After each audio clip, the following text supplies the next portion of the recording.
messieurs, bienvenue dans Débattez-vous. Vous avez été très nombreux à réagir à cette émission sur ce livre, que vous connaissez peut-être, nos deux invités. Marie-Maurice était sur ce plateau, c'était il y a un petit mois, et on avait discuté bien de ces rapports entre Français et Suisses qui semblaient très compliqués. Les Frouzes d'un côté, des Suisses qualifiés d'à peu près tous les noms de l'autre.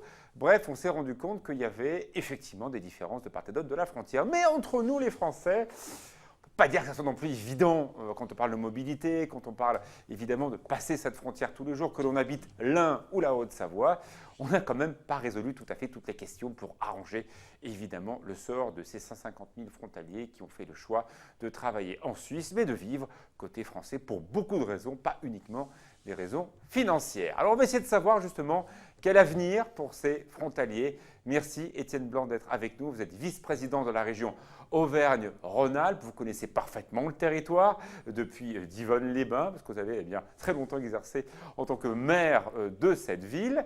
Merci beaucoup à vous également, Fabrice, d'être avec nous. On parle évidemment du sort de ces frontaliers que vous connaissez très bien, parce que bien voilà, vous plaidez leur cause dans leur quotidien. Exactement. Je me retourne devant ce mur digital. Une personnalité va s'afficher tout de suite. Vous le connaissez très bien, il s'agit de Laurent Wauquiez qui achève avec vous cette première année à la tête de la région Auvergne-Rhône-Alpes. Je vous pose une question toute simple. Bon ou mauvais président pour justement tenter d'améliorer ces relations entre ces frontaliers et les territoires? Alors bon, avec M. Laurent Wauquiez, donc nous avons eu une... Bon ou pas bon, tout simple. Oui, bon. Mieux qu'avant mieux qu'avant, je ne pourrais pas dire. Mais simplement, donc, il y a une sensibilisation par rapport aux problèmes transfrontaliers que M. Wauquiez a su capter. Et voilà, pour nous, c'est une bonne chose. Alors, je ne vais pas vous faire la même question, évidemment, Étienne Blanc, vous êtes son vice-président, donc ça serait quand même assez étonnant. Mais je vais quand même vous faire réagir sur cette photo issue du Dauphiné libéré, une rencontre dont on a beaucoup parlé dans la presse, photo évidemment du Dauphiné libéré, vous étiez avec eux. Alors, quelles sont les relations de part et d'autre de la frontière entre Laurent Wauquiez et son homologue suisse? Laurent Wauquiez considère que dans cette grande région Auvergne-Rhône-Alpes, il y a deux métropoles. Il y a Lyon et il y a le Grand Genève. Donc c'est la première chose.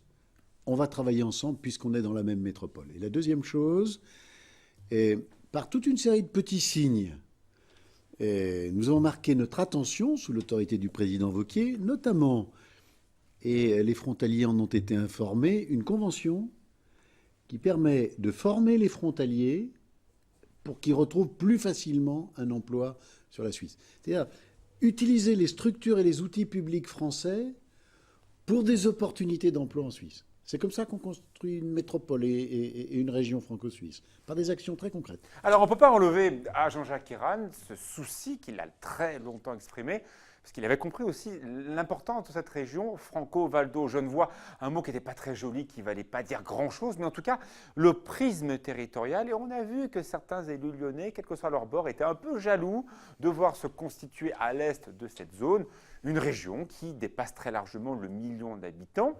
Est-ce que les Lyonnais maintenant sont rassurés de cette métropole qui est si voisine? Vous avez une réalité, c'est qu'il y a deux métropoles.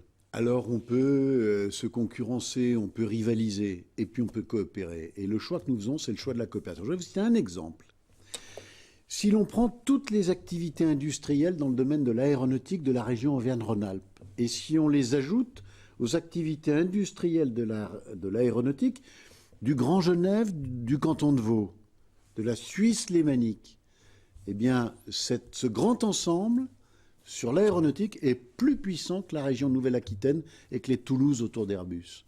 Voilà la réalité. C'est-à-dire que travailler ensemble, c'est ouvrir des opportunités nouvelles. Si on prend le numérique, toutes les industries du numérique, toutes les activités de formation autour du numérique, nous sommes bien plus puissants que toutes les autres régions européennes.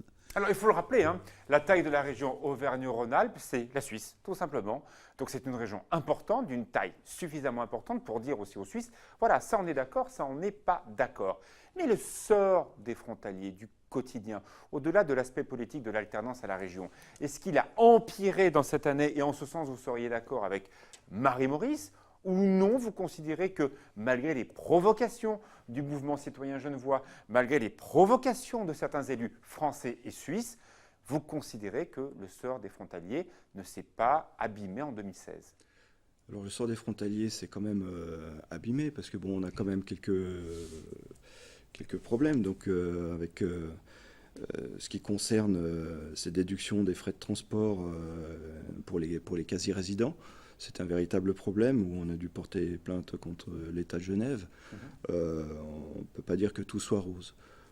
Là où on a les gros problèmes du quotidien. De 500 francs, une limite, hein, c'est ça? C'est ça. De 500 francs suisses voilà. de déduction qui étaient, alors évidemment pas contre les frontaliers, mais voilà, la grande majorité des gens font plus de kilomètres que ça par mois ça concerne pour les rejoindre la France. Voilà. Ça concerne les quasi-résidents, c'est-à-dire que c'est 90% des revenus du foyer fiscal de source suisse. On en est où sur ce point-là? Là, pour l'instant, vous avez porté plainte, mais pour l'instant, il n'y a pas d'évolution. Alors pour l'instant, non, on ne peut pas dire qu'il y a une évolution, mais bon, ça va intervenir en 2017, début d'année prochaine.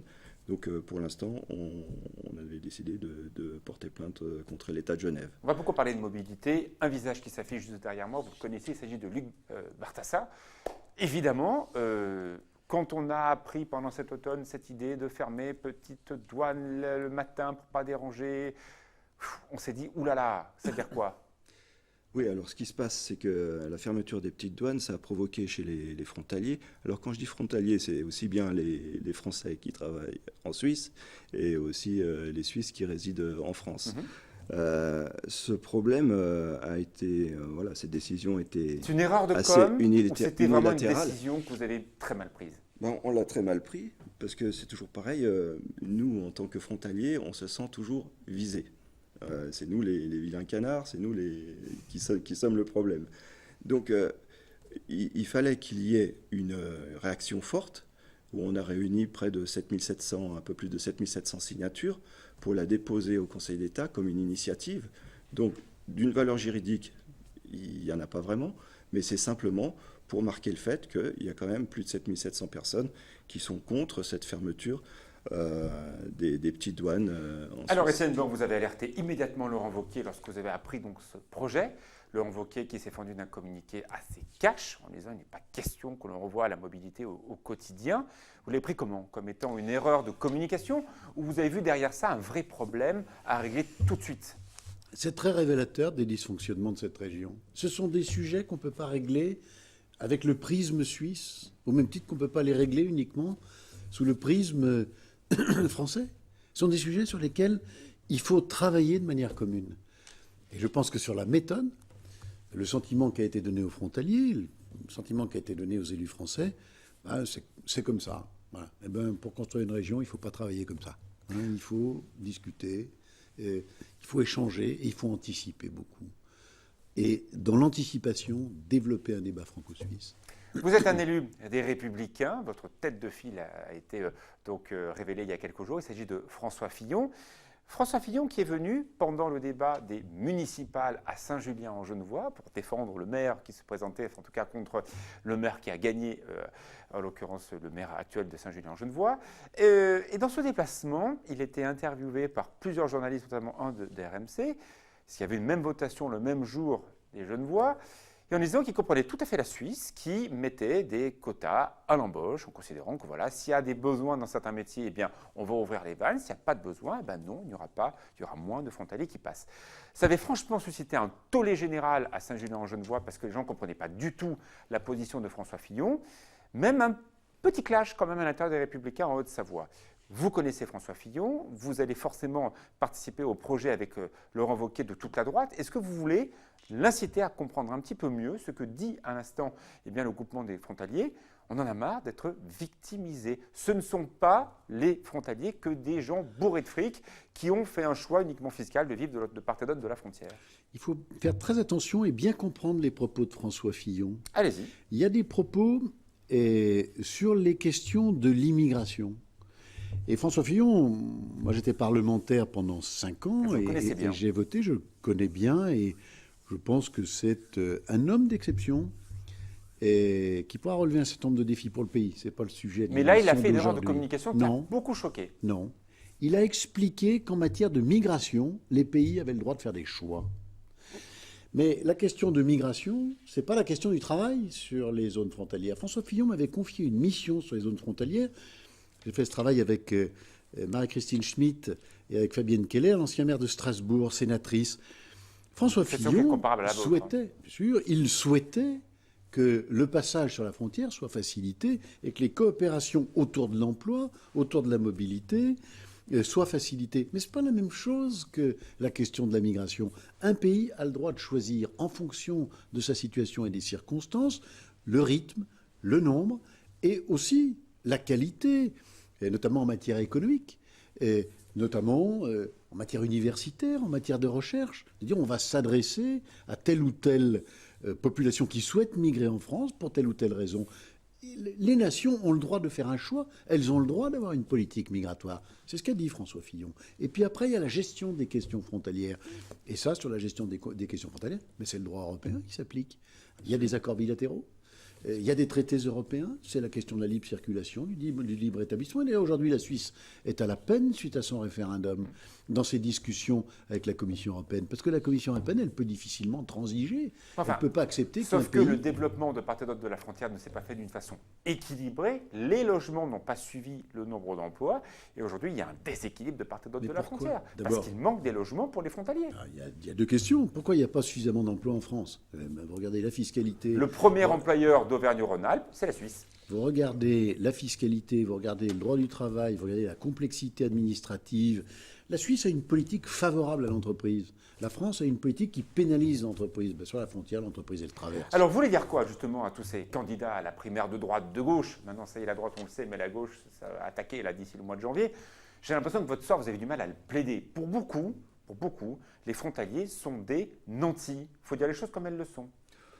Des nantis, il faut voir comment on se place. Voilà, donc on ne travaille pas 35 heures par semaine. Enfin, je ne vais pas faire toute la liste de ce qui se passe. Mais ce qu'il y a, c'est qu'on va rester très vigilant, en tout cas, pour que les déclarations des uns et des autres soient quand même en adéquation avec les directives européennes. Sur quoi vous ne lâcherez pas? Sur pas mal de choses. Donc, justement, le droit d'option le droit d'option, ça, on ne lâchera pas. Il y a aussi d'autres choses comme voilà, le fait, par rapport à ce qu'a dit M. Fillon et ce que vient d'éclairer M. Étienne Blanc, là-dessus, on va rester très, très vigilant. C'est-à-dire, qu'est-ce que vous voulez dire à Fillon? Que nous avons un statut de frontalier, nous n'émigrons pas, nous allons là où le travail nous demande. Il y a du travail en Suisse, il n'y en a pas, au moins en France, pour les raisons que M. Blanc explique. Donc ça, c'est très important de souligner à nos politiques. Alors, on va parler de mobilité, parce que c'est l'enjeu fort de ce territoire. Sans mobilité, impossible de travailler de part et d'autre de la frontière. On va voir quelques images de ce projet qui s'appelle Léman Express, qui va peut-être tout changer en 2019. On va voir ces images, vous allez pouvoir les commenter entre-temps. On a beaucoup parlé de la problématique de financement de ce projet. Berne, mais aussi Paris, parce que très clairement aujourd'hui, il y a des problématiques pour voir un peu le prisme de ce projet. Ce que l'on voit là, Étienne Blanc, c'est quoi? C'est un projet d'intérêt local qui a pour objectif de désengorger Genève, ou c'est un projet de territoire qui va tout changer sur une partie de la région Auvergne-Rhône-Alpes? C'est évidemment un projet de territoire. Vous allez permettre une meilleure communication de la gare de Cornavin avec la Haute-Savoie et avec la gare d'Annemasse. C'est un changement considérable. Et on ne va plus descendre du train pour monter dans le bus, pour monter dans le train. On va accroître la fluidité. Qu'est-ce que ça veut dire? Ça veut dire que vous renforcez une agglomération. Il n'y a pas d'agglomération et de métropole sans que n'a été réglée la question de la mobilité et des transports. C'est au cœur des agglomérations et c'est au cœur des métropoles. Le CEVA, c'est un coup de tonnerre dans l'organisation des transports. En décembre 2019, tout ce que vous voyez là, qui sont des véritables tranchées en plein cœur de l'agglomération de Genève, eh bien, ça va tout changer. Vous allez pouvoir, à peu près toutes les heures, rejoindre, que vous habitiez à Thonon, à Saint-Gervais et bien sûr aussi depuis le bassin annécien, vous allez pouvoir vous connecter à Genève.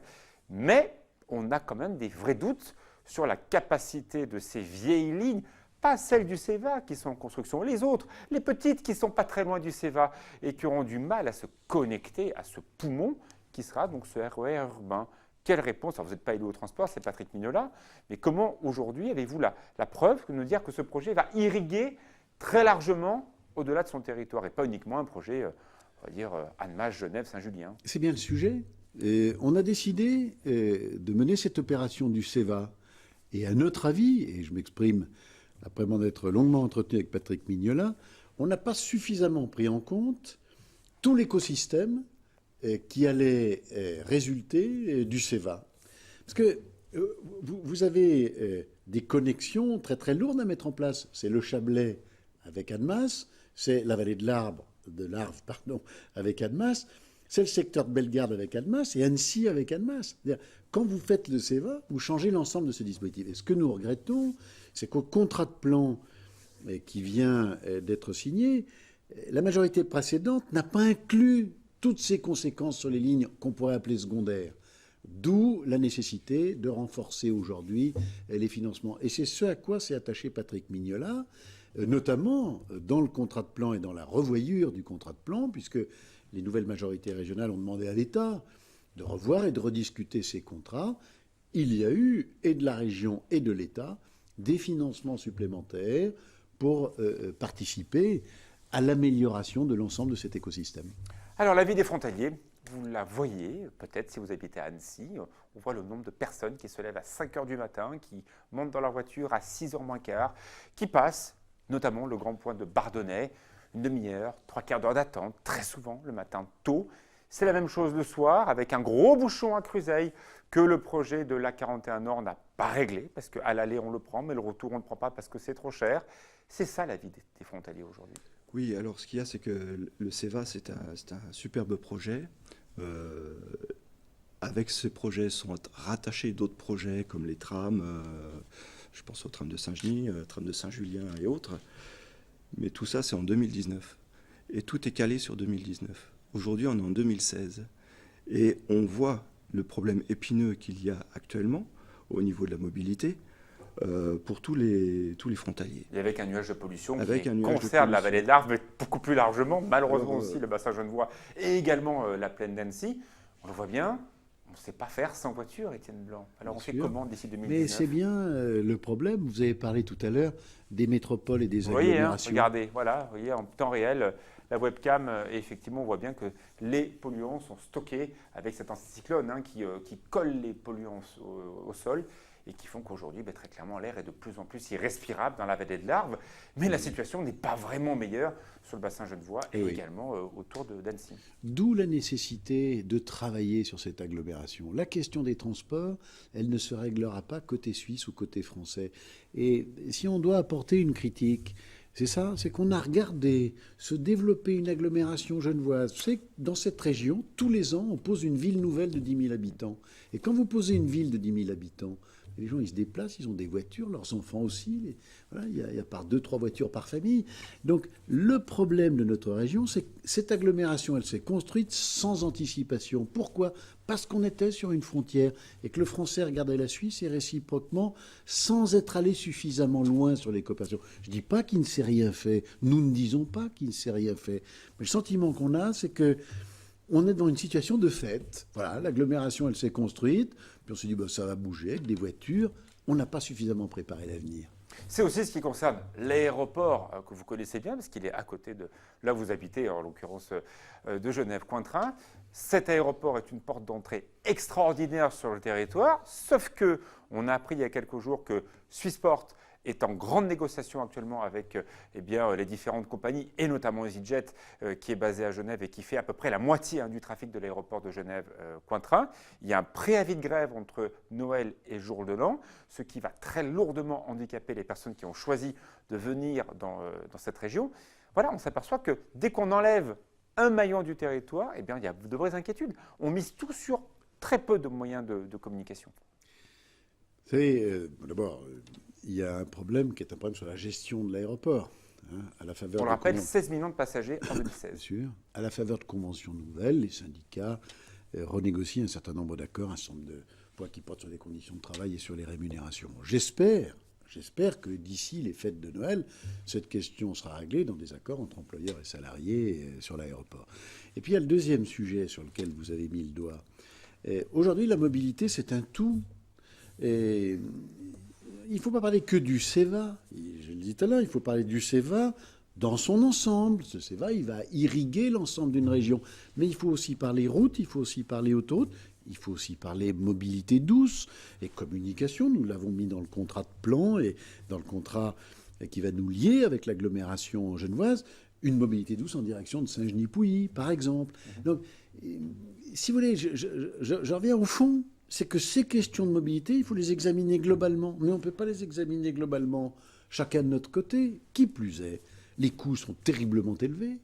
Et quand nous améliorons la mobilité en France, c'est aussi au profit de Genève. Donc il faut mettre en place des mécaniques de cofinancement, ce qui se fait avec la compensation franco-genevoise, ce qui se fait avec la participation de la Confédération, puisque Berne, désormais, finance des lignes de transport qui sortent du territoire genevois et qui vont jusqu'en France.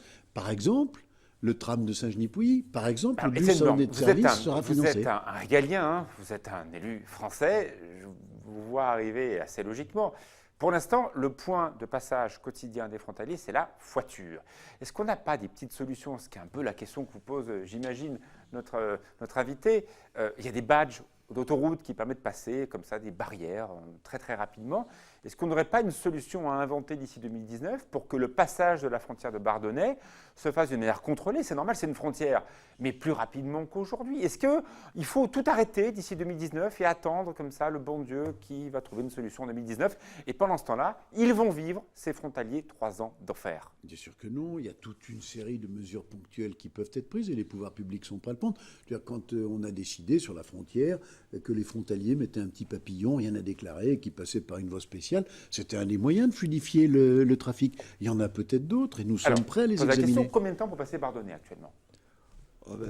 Ça dépend d'où vous venez, mais disons, voilà, faut compter une trentaine de minutes. Donc 30 minutes le matin quand on va travailler, autant le soir. Mais voilà. Donc 1 heure dans la voiture à ne faire rien d'autre qu'attendre. Voilà. Mais ce que j'aimerais simplement dire, c'est que on peut trouver quand même des solutions alternatives en attendant 2019. Par exemple. Alors une demande.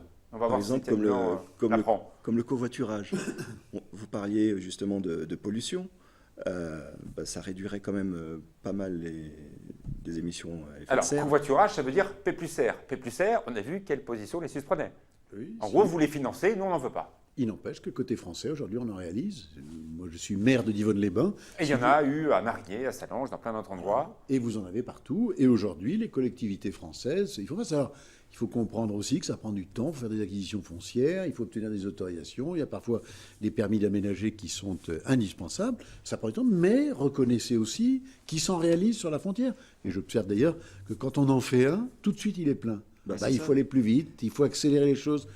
Vous observerez aussi que sur ces questions-là, région, État, département, commune, communauté de communes, au titre du contrat de plan, accélèrent les choses. Quand nous disons que nous avons rajouté des lignes sur les transports, mais c'est bien à des opérations concrètes que la région pourra participer. Alors, profitez-en. Il est là, il est vice-président chargé de ses relations avec la Suisse. Il va en plus récupérer l'étiquette économie que les départements ne vont plus avoir. Donc, allez-y, vous avez 2 minutes pour lui demander ce que vous voulez. Alors, écoutez, moi, je vais demander simplement une seule chose, c'est de faire, déjà d'avoir une relation tout à fait constructive avec Genève, parce que, comme vous disiez, les solutions ne se prennent pas simplement d'un côté et pas de l'autre. Je pensais justement sur Genève où ils veulent faire une politique contre la pollution, avec des véhicules qui circuleraient dans Genève. Les fameuses plaques pair et impair, qui pourraient d'ailleurs être mises en place à Grenoble là, dans les prochains jours. À Paris, c'est déjà le cas cette semaine. Voilà. Comment on fait si demain matin les Suisses disent « Attendez, vous rentrez sur le territoire, si vous êtes pair ou impair, nous on est en France, on fait quoi ?» Ça obligera au covoiturage et ça mettra évidemment un certain nombre de frontaliers dans des situations difficiles. Mais je voudrais rebondir sur ce qui vient d'être dit à l'instant, la nécessité de travailler de manière très très étroite. Et ce qui est important, c'est qu'aujourd'hui, cette agglomération, elle soit gérée. Qui la pilote? En France, c'est un petit peu le Conseil du Léman, c'est un petit peu le Comité régional franco-genevois, c'est un petit peu les départements, c'est un petit peu la région, etc. Il faut unifier tout ça. Et il faut mettre un pilote. C'est pour ça que nous sommes très attachés. La région sur les questions de mobilité et de transport, sur les questions de développement économique, sur les questions d'aménagement, mais les départements sur les questions sociales aussi, les communes de manière très très concrète dans la proximité pour toute une série de services. aux frontaliers. Le tout, c'est que cette agglomération, elle soit bien pilotée. Et quand nous disons qu'il faut que le groupement local de coopération se transforme pour devenir beaucoup plus dense et beaucoup plus efficace, il faut qu'on ait un pilote. Quand vous êtes en France, Et vous terminez. vous avez un conseil d'agglomération. À Lyon, vous avez un conseil qui pilote la métropole. Eh bien, il faut qu'avec Enfin, la c'est Suisse, compliqué avec la nous ville, mettions hein. en place ce Mais bon. dispositif. Oui, peut-être, mais vous avez un pilote. Et le pilote, il permet de régler des problèmes. Et il répond à votre préoccupation. Ma dernière Français question. et Suisses, on parle. Pour vous, vous seriez heureux si quoi? Vous avez 10 secondes. S'il y avait des parkings gratuits. Des parkings gratuits? Des parkings gratuits pour ceux qui font du covoiturage. Donc, C'est plus quelque chose de qui se paix, plus fait, par serre. exemple, sur la commune de Bellegarde. Qui Parce va que se faire. beaucoup, voilà, Et beaucoup le de gens département fait espèrent ça, actuellement. au lieu à ce que les communes fassent des parkings payants qui a trait au mobility pricing. Ça, je pense que ça fera l'objet d'une autre émission, mais ça prend bien le chemin actuellement. Et Merci c'est dommage. beaucoup à vous deux. On parlera bien sûr de cet enjeu de ces travailleurs frontaliers qui font aussi une des parties de richesse de notre territoire parce qu'ils vivent ici, ils dépensent ici, ce qui est une bonne nouvelle. Bienvenue à vous qui habitez sur Suisse, sur France. Débattez-vous. À très bientôt.